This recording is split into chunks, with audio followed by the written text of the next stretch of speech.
할렐루야. 아멘. 오늘 이곳에 모이신 모든 성도님께 하나님의 은혜와 사랑이 충만하시기를 주님의 이름으로 축복합니다. 아멘. 오늘의 말씀은 우리에게 예배의 질서를 가르쳐 주시면서 더 나아가서 세상의 관점에서 우리를 벗어나게 하여 주십니다. 우리가 하나님의 눈에서 우리가 하나님의 형상임을, 또 하나님의 영광임을 우리에게 깨닫게 하여 주십니다. 오늘 말씀을 통해서 그러한 우리의 정체성을 하나님께 감사를 올려드리길 소망하고요. 또 하나님께서 우리를 진정하게 지으신 그 모습을 입은 하나님 앞에서 그것을 감사드리고 또 결단하는 시간이 되기를 주님의 이름으로 축복합니다. 아멘. 함께 말씀을 들어가면서 질서의 필요성에 대해서 말씀을 나눠보기를 원합니다. 사람이 모인 곳에는 항상 질서라는 것이 필요할 것입니다. 질서가 세워져야 사람이 사는 그 모습이 잘 이루어질 것입니다.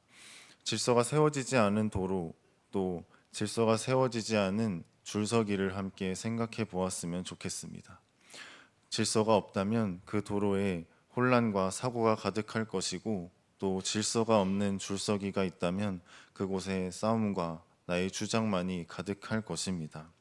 그러한 이유는 정해진 질서가 없다면, 누군가 만들어 놓은 질서가 없다면 그 질서를 앞서는 사람의 마음과 사람의 주장이 반드시 생겨버리기 때문입니다. 자신의 생각이 앞서고 또 자신의 생각이 앞서서, 의견이 앞서서 그것만을 주장하기 때문입니다. 그렇게 오늘 하나님의 말씀이 우리에게 가르쳐 주는 것은 바로 질서입니다. 교회에도 하나님께서 세우신 이 질서를 지키는 것이 필요하고, 또 우리에게 맡겨주신 가정에도 이 질서가 필요하고, 우리의 일터에도 우리에게 맡겨주신, 우리와 함께하게 하여 주신 공동체에도 모두 질서가 필요할 것입니다. 그 질서가 세워져야 가장 옳은 길로, 가장 바른 길로 우리가 함께 걸어나갈 수 있을 것입니다. 함께 말씀 속으로 들어가 보겠습니다. 바울이 편지를 쓴 그 당시로 들어가 보면 이방 종교와 이방 문화에서 교회와 반대되는 남자의 모습과 또 여자의 모습들이 있었습니다. 먼저 남자의 모습에 대해서 말씀드리겠습니다. 이방 종교와 또 세상에서 보여주는 그 모습들은 남자가 머리에 옷자락을 뒤집어 쓰는 그 모습이었습니다. 왜 남자가 옷자락을 머리에 뒤집어 썼을까요? 그것은 이 시대 당시에 황제나 또 이방 신에게 그 권위를 높이는 모습이었습니다. 그리고 자신의 모습을 가림으로써 자기보다 높은 존재에게, 또 자신의 황제나 자신의 이방 신에게 예를 지킨다고 생각하였던 것입니다. 또 문화적으로 머리를 덮는다는 것은 자신이 노예임을 드러내는 것이었습니다. 이러한 모습이 교회에서는 절대 일어나서는 안 됐습니다. 하나님께서 세워주신 질서가 있었고, 또 하나님께서 우리를 노예로 부르지 않으시고 사랑하는 자녀로, 또 하나님의 말씀을 따를 하나님의 사람으로 불러주셨기 때문이었습니다. 그렇지만 세상 사람들은, 또 이방 종교를 따르는 사람들은 자기를 머리를 가림으로써 여자와 같이 머리를 덮는 것을 따라하고 자신의 성 정체성까지 부정하는 모습을 보여주고 있었습니다. 이것은 절대 하나님께로부터 난 것이 아니었습니다. 하나님께로부터 난 것이 아니고 인간의 생각으로 하나님의 질서를 앞서서 나의 주장이 세워졌던 시간이었습니다. 인간의 이런 생각이 절대 하나님의 질서를 앞설 수는 없었습니다. 하나님께서 세워주셨던 이 예배의 질서는 4절과 7절에 잘 기록되어 있습니다. 함께 말씀 4절과 7절을 합독하겠습니다. 물은 남자로서 머리에 무엇을 쓰고 기도나 예언을 하는 자는 그 머리를 욕되게 하는 것이요. 7절 함께 합독합니다. 남자는 하나님의 형상과 영광이니 그 머리를 마땅히 가리지 아니하노. 여자는 남자의 영광이니라. 아멘. 하나님께서 우리에게 분명히 말씀하여 주십니다. 남자는 그 존재 자체만으로 하나님의 영광이고 하나님의 형상이라고 말씀을 해 주십니다. 하나님께서는 남자라는 존재 자체를 그렇게 하나님의 형상과 하나님의 영광의 모습으로 세워 주셨다고 크게 높여 주시면서 말씀해 주시는 것입니다. 그렇기에 남자는 자신의 머리를 드러냄으로써 하나님의 영광을 가리워서는 안 되었습니다. 남자의 머리를 드러내는 그 자체가 곧 하나님의 영광을 드러내는 것이고, 하나님께서 나를 영광스럽게 세워 주셨다는 그 고백을 드리는 것이었습니다. 남자의 머리를 가리는 것은 그러므로 그리스도의 영광을 가리는 일이라고 말씀에 기록하고 계십니다. 남자의 머리이신 그리스도를 욕되게 하는 것이라고 가르쳐 주고 계십니다. 다음으로 이방 종교와 또 세상의 모습에서 여자의 모습을 함께 살펴보겠습니다. 이방 종교와 세상에서 여자의 모습은 매우 낯설고 또 어두웠습니다. 교회의 시선으로 보았을 때 그러했다는 것입니다. 그 모습은 머리를 풀어헤치고 또 머리에 삭도를 대서 머리를 민머리로 만드는 그런 모습이었습니다. 그 대표적인 모습은 바로 이방 종교였던, 그 당시 성행했던 이방 종교였던 아프로디테 신전에서 여자들이 그러한 모습을 하면서 매춘을 하는 모습을 보였습니다. 이 여자들이 머리를 풀어헤치고 또 머리에 삭도를 대는 것이 바로 이방 신에게 포함되어 있다는, 이방 신에게 표하여져 있다는 그러한 표식의 모습이었습니다. 또 나아가서 문화적으로는 부부의 관계를 부정하는 것이었습니다.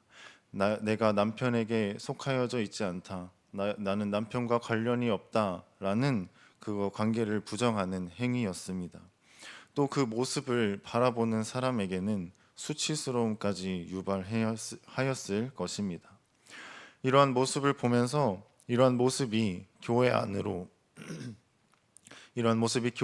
들어오는 것을 보면서 사도 바울은 하나님의 질서 안에서 여자가 어떠한 영광을 가지고 있는지 또 분명하게 가르쳐 주고 있습니다. 함께 말씀 15절을 읽겠습니다. 15절 합독하겠습니다. 만일 여자가 긴 머리가 있으면 자기에게 영광이 되나니 긴 머리는 가리는 것을 대신하여 주셨기 때문이니라. 아멘. 바울은 긴 머리 그 자체가 여자의 영광이 된다고 말씀해 주십니다. 이렇게 말씀을 살펴보면 하나님께서는 남자의 모습 그 자체를, 또 여자의 모습 그 자체를 하나님께서 영광으로 세워주시고 또 그것을 통하여서 하나님을 드러내는 그런 영광을 우리에게 또한 허락하여 주셨음을 바라볼 수 있습니다.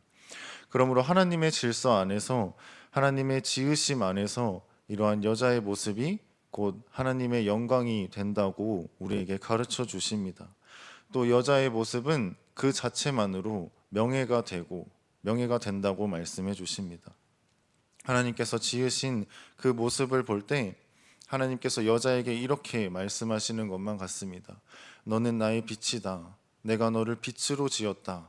내가 너를 나의 영광으로 지었다 라고 말씀하여 주시고 남자에게도 동일하게 말씀해 주고 계십니다. 하나님께서 지으신 그 모습이 영광스러움이 되고 하나님께로부터 났고 내가 너를 만들었다는 그러한 증거를 우리에게 허락하여 주시고 계시는 것입니다.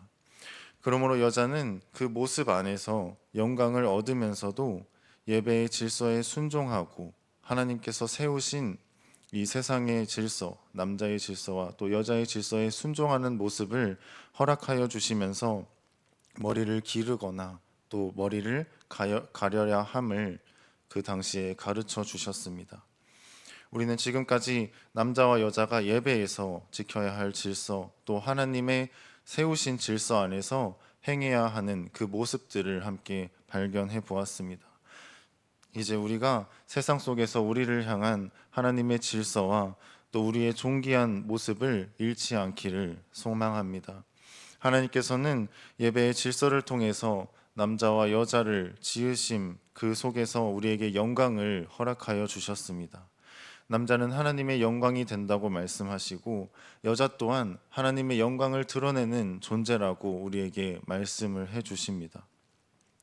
우리가 비록 이 말씀 안에서 예배의 질서에 이야기하고 있지만 하나님께서 그 질서를 세우시면서 우리를 한 사람 한 사람으로 불러주시고 또 하나님께서 우리를 너는 나의 작품이다 라고 말씀하여 주시는 하나님의 그 사랑을 발견할 수 있습니다. 이러한 하나님의 사랑과 또 하나님께서 우리를 세워주시고 우리에게 정해 주신 그 질서가 우리 속에 있다는 것을 발견하고 또 하나님께서 우리를 지으심 안에서 영광을 입으며 살아가도록 우리를 만드셨음을 반드시 발견하는 우리 모두가 되기를 주님의 이름으로 축복합니다. 그러나 오늘 말씀에서 살펴보았듯이 이 세상은 어떠합니까? 또 이 세상의 문화는 어떠합니까? 지금 이 시대는 적나라하게 자신이 이방신을 섬기고 또 악을 따른다라고 말하지 않고 문화 속에 깊이 침투하여서 우리를 속이고 하나님의 질서에서 벗어나게 하는 모습들을 바라볼 수 있습니다. 세상은 또 이방 종교는 하나님께서 우리에게 주신 이 존귀한 모습을 해치려고 합니다. 또 그 모습들을 왜곡시키려고 합니다. 또 우리를 하나님으로부터 벗어나서 타락시키려고 합니다. 하나님께서 지으신 남자의 모습, 하나님께서 지으신 여자의 모습, 그것을 통하여서 영광을 드러내시고 그것을 통하여서 하나님을 드러내시는 우리의 그 존귀한 모습 자체를 왜곡시키고 변질되게 한다는 것입니다. 그러므로 하나님께서 세우신 질서를 무너뜨리려고 한다는 것입니다.